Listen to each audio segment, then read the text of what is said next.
Hello, I'm Tyler Davis of Tyler A. Davis Photography, and today I'm going to show you how to get Instax film into a digital form so that you can share it online. Now, the most common technique is people will just bust out their cell phone and take a picture, but there are some challenges here because it's a very glossy film, and as you'll see, it picks up reflections pretty easily that you won't want in your shot. So, one method is to just scan it, because the scanner will eliminate those problems most of the time. And the other method is to use a digital camera. So a good studio setup will help you eliminate those problems like the reflections. So let's start at the base here, which is the backdrop. You can either go white to make it a completely washed out white background, or black for a solid black background. Or I suppose you could do multiple things, but I'm going for a solid look. So I've got a non-reflective black fabric. So we're also using a block to raise the subject. Now the reason for doing this is there's actually a couple. One reason is to blow out the background, which means the background will be out of focus and this will be in focus. Therefore there's less details back there to distract. And the other reason is that I can light this surface without hitting this as much, which means I can make the black background disappear. So there's two different lighting methods you can use. You can use a flash or a constant light. Constant light is obviously simple, just a lamp, and usually a reflector to also bounce that light back from the other direction. Now obviously the reflective surface means if you shoot a light directly at it, it's going to bounce back and give you those highlights and reflections like that. You see my hand reflected. But if we shoot it from the side, the light comes in and bounces off that way instead of up into the camera. So I have the camera at the side, or the light at the side coming across it, but not too close to get too strong of a light up here and not down here. It will a little bit, but if you use a bounce card, it'll make it very evenly lit. So that's constant light. And I have the flashes on the sides, which are also diffused by these large surfaces. The diffusion is important because it makes the light larger, which means there's less chance of getting hard shadows, and it makes the light a lot more even. So I'm going to show you how to do a shot with each one of these techniques. So it's very important to have a camera with manual controls. You could do it with auto, I suppose, somehow, but you're just not going to have control if you don't have manual.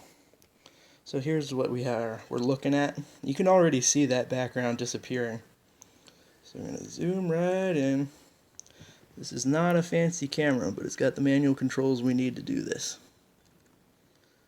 Sorry, it's a little tricky filming into the viewfinder with the camera I'm recording with right now.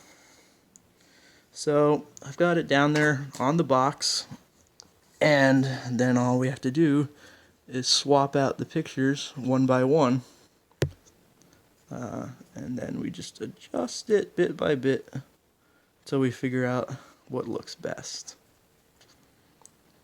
And it's a lot easier to do when I have both hands to do it. I can also just move the camera around a bit to adjust things. But we'll leave it like that for now. It's not perfectly straight, but I'm just doing a demonstration, so this is fine. So I'm in constant light, so I'm going to make sure my flashes are off. Flash system's off. Just using constant light. Now it's important you see in the bottom right corner that I have turned on the histogram. The histogram is that rectangular box in the bottom right, which is going to give you an idea of how much detail will be lost in highlights or shadows.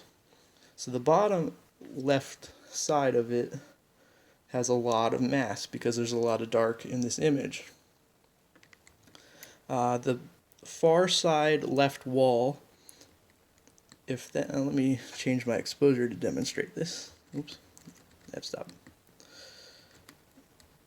So we'll bring the exposure up so that makes it too dark. Yep, and now you'll see that left wall is now completely covered because the camera's saying, hey, I'm losing detail in the dark shadows. And if I do the opposite, where I overexpose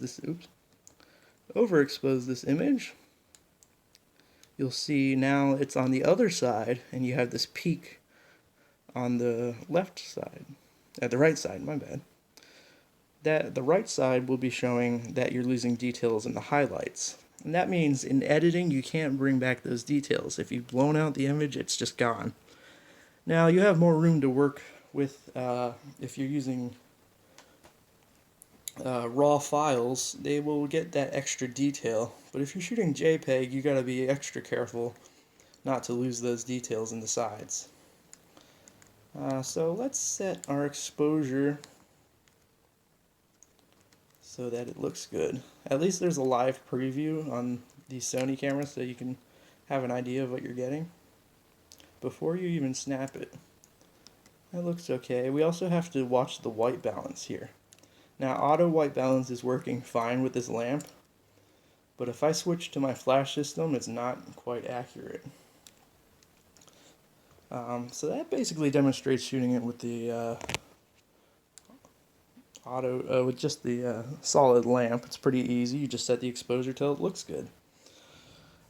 This extra tape is just to make sure the light isn't bouncing again directly into the lens. So at this angle, it's blocking most of that because it'll create a glare in the lens if any of it. Even if you don't see it in frame, that light will bounce on your lens and make things hazy. So use things to block it out. Usually I'll use black tape, but this is fine. It's gonna block most of it. So let's switch to flash. We're gonna turn on the flash system.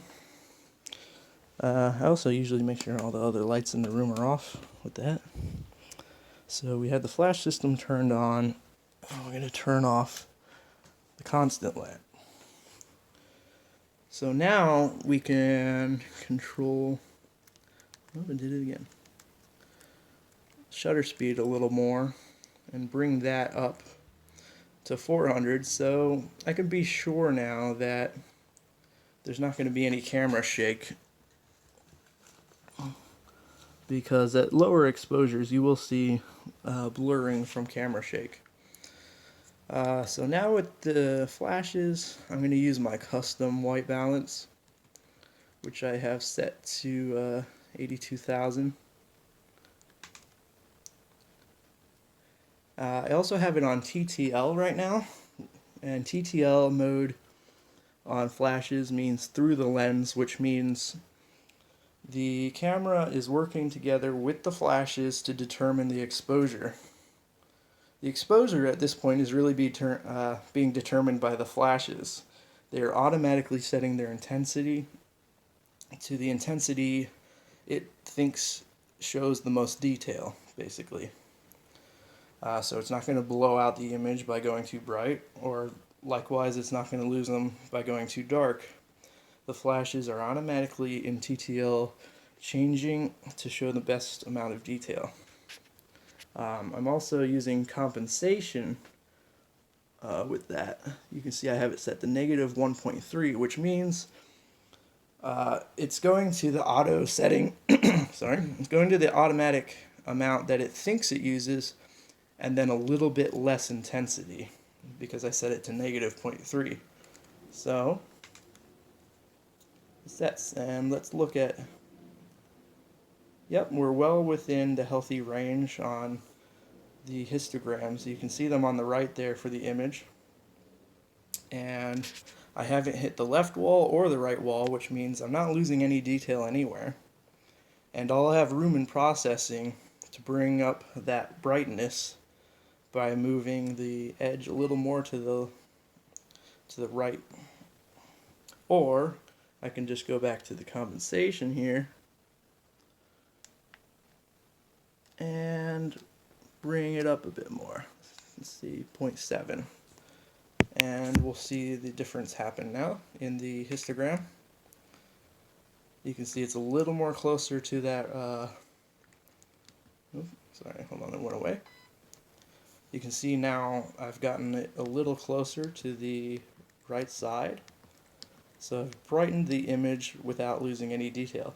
And you just kind of work your way towards that wall without losing any detail.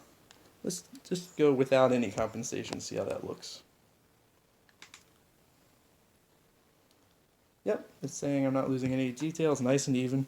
So the TTL auto is basically doing its job very well.